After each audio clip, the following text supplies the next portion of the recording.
Sek, pag-usapan po natin itong hindi alam ng marami, bababa ba talaga, tataas ba muli, paano bang mangyayari sa mga susunod na linggo? Ito po, may ceasefire na inanunsyo, pero ayon sa Iran ay nilabag nga umano ito ng Israel matapos atakihin ng Lebanon.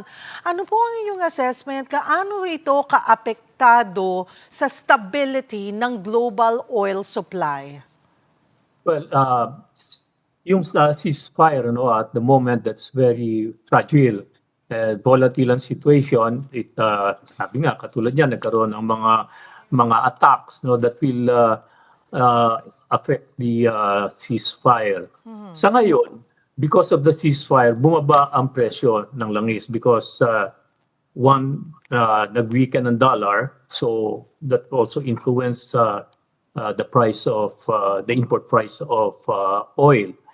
Kaya lang, sabi nga, which you announced already, next week pa yan mararamdaman dahil sa sistemang sinusunod natin.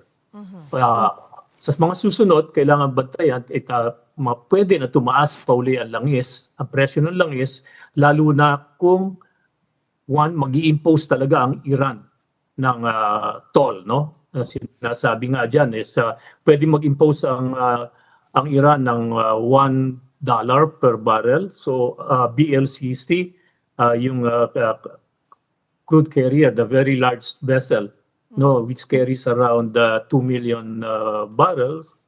So, ibig sabihin nun, may 2 million toll fee that they have to pay, and that will be added on the cost of fuel.